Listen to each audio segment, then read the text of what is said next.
Hey guys, it's time once again for another Kellerman vlog. For those who don't know, I reread the murder mysteries by author Jonathan Kellerman, and I discuss them, hopefully with people like you who read and reread them as well. Things that I like, things that I don't like, questions that I have that are unanswered, things that bother me, etc. So, today's book is Deception. Again, these vlogs are for people who have already read the books and are familiar. But just in case you haven't, let's talk about Deception. So, our main characters in this series are LAPD detective Milo Sturgis and psychologist Alex Delaware. They're called to investigate the murder of a private school teacher. She is found dead in her bathtub, and it's not obvious that it's a murder, but it's likely a murder. Like it's you'll see when you read the book. But they're pretty certain that she was murdered, but there's no obvious signs of that. And found in her apartment is a DVD where she has recorded accusing several other teachers at the private school of sexually assaulting her. And the DVD was there and had never been released to anyone. And so the question is, why did she record this and then not do anything with it? And does that have anything to do with why she's dead? And as it plays out, they're investigating the school, they're investigating her, and it's complicated because this particular private school is where the police chief's son attends. And so the police chief is very actively interested and involved in the case and making sure that it doesn't sully his son's chances of getting into his preferred college. Because if there's a scandal at the school, so they're trying to do this whole investigation and keep it very quiet, and hopefully it leads away from the school, but as I think anyone would assume, it does not. So that's my synopsis, and let's talk about my notes. So we are well into the Alex and Milo books. We're several decades in. By this point, a lot of things have been solidified for Milo. He has a working relationship with the police chief. By this point, we have the police chief as a character. There have been various chiefs throughout his career, and this is only the second one, I think, that he actually has a relationship with at all. And it's the only one that he has a working relationship with. And this chief ends up being a character in the series for several books going forward. He has a reliable army of his baby detectives that he can call in for surveillance and things like that. He knows to pull Alex in on a case right away. When the book started out, they were just friends, and if Alex got involved in a case, it was by coincidence. So it's very different from the earlier books, but in a way that needed to happen. I don't think any of us wanted to see him struggling as a loner by himself with no support and no backup for the entire series. I think we all wanted things to progress and get better for him, and they have. In this book, as I discussed in the synopsis, the chief's involvement is, throws a little bit of a monkey wrench into it because, again, he's as or more concerned about his son than he is about solving the case. But that's part of the plot. I like this book. It's complex, but it's not like some of the Kellerman books are so complex that they're difficult to follow. This one's pretty straightforward. It's just got a lot to it, and I like it a lot. It's a solid example of this new type of book in the series. We're not at the tortured earlier things. Where Milo's an outcast and Alex is repulsed by now they're a team and they have support and. So it's a good, solid example of the books at this point in the series. So here are my notes. Milo calls someone named Bill. I think he's at the coroner's office. And I'm wondering if this is the introduction of Wild Bill. We will meet Wild Bill as a character in future books. And I think he also worked at the coroner's office. So I'm wondering if that's setting up something for the future books. I can't think what that's called. Arrested Development did it a lot, where you would like put in a little Easter egg for something that's going to happen several episodes down the line, and I'm blanking on what that's called. It'll come back to me. So, are all older waitresses named Doris? In past books, there was an older waitress named Doris at the Sand Dollar. In this book, I think she works at a place called Arnie's. And it's a different Doris, but apparently if you're a waitress over 40, your name is Doris in Kellerman world. So Sandra's ex-husband says Elise got drunk at their wedding, but Sandra says she didn't know Elise drank. So that initially was a very curious thing to me, because if the husband's saying, oh yeah, Elise was at our wedding and she was shit-faced, and then Sandra was saying, you know, I didn't know my sister drank, then did she not notice that her sister was drunk at her wedding? Or anyhow, we'll talk about that a little bit more.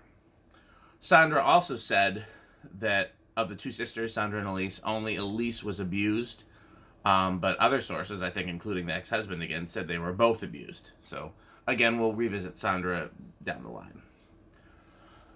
Bexar Hospital is mentioned in this book, and there's a Jonathan Kellerman fans group on Facebook, and somebody made a post about Bexar Hospital. So when I saw that come up, I made a note of it. That's the only significance of that.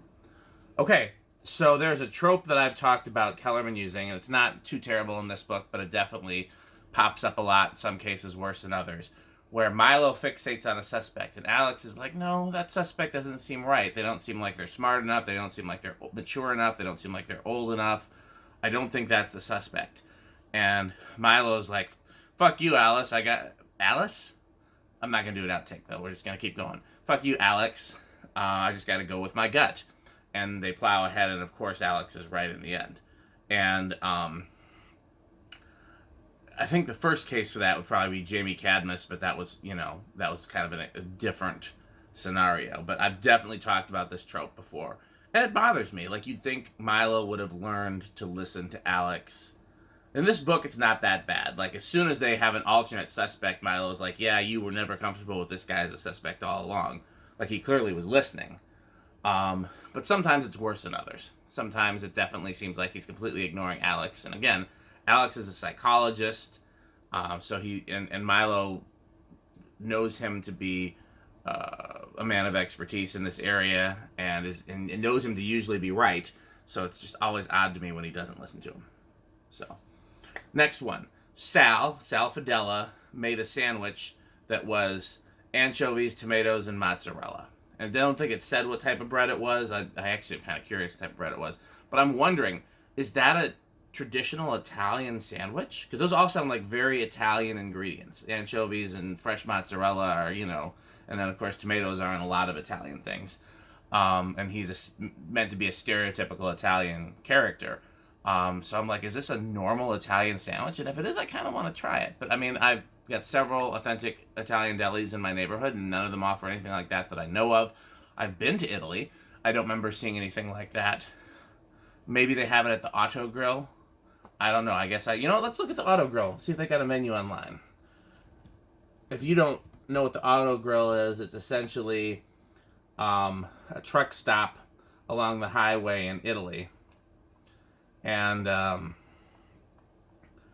some people think it's the most amazing food. I thought it was just okay, but maybe I didn't try the right things. Yeah, I was an American there, and everything was in Italian, and I don't speak Italian, so what do we got to say? Coffee house, new products. I just want to know about sandwiches. Y'all don't have sandwiches on your online menu? I know you have them. Sandwich. Let's just try this one time. I'm going to try one more thing. Auto Grill sandwiches.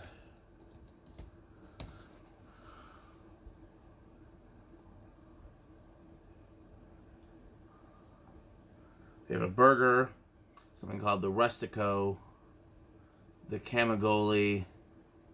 I don't see anything that looks like that. But that's something I'm going to ask. I'm going to ask around for the Italians that I know, and maybe at the Italian delis and restaurants that I know, because I'm very curious, and I'm curious to try it. Okay, next note. So why did Milo give so much info to Ed Kenton? I wanted to call him Edward, but I think his name is actually something else. I can't remember now.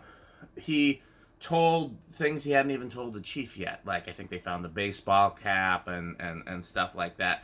And I remember in other cases where, you know, somebody's like, do you have any evidence? And Milo's like, I can't disclose that. In this case, do you have any evidence? Yeah, there was a baseball cap. It seemed very odd that he disclosed so much information to a civilian, especially a civilian that appeared to be on opposing sides. So, you know, normally when a concerned citizen asks for information, he won't disclose anything. So I found that to be confusing. Okay, last point, and I said we're going to come back to Sandra. So we find out at the end of the book, and this is the only real spoiler that I have, that Sandra was lying about a lot of things. Now, but it's not really clarified what. And she claimed that her and Elise didn't talk regularly, and I believe the phone records bared that out. But Sandra ended up with all of Elise's money. So how did she get the money if they weren't talking? And, you know, and if they were talking, they knew to obscure any phone connection between the two, but then not anything else. Like, there's a lot of missing information here. So, yeah, and then, like I said, we found several other points throughout the book where it appears Sandra was lying, but that's never really clarified. And at the end of the book, it's just like, yeah, she's a liar, so anything she said. But I'm like, okay, I kind of want to know. So, okay, those are my notes. The next book is Mystery, which, without giving it away, I like a lot about the book. I feel like how it ends is kind of a letdown. I feel like it's kind of one of those books where Kellerman takes an easy way out at the end. But we'll talk about that in the next book. Like I said, there's a lot of things about it that I like. So we'll be discussing that one soon. So I hope you are looking forward to that. I'm looking forward to talking to you about it. And thanks for watching. Don't forget to like, comment, subscribe, hit the notification bell, all those things. Thanks for watching.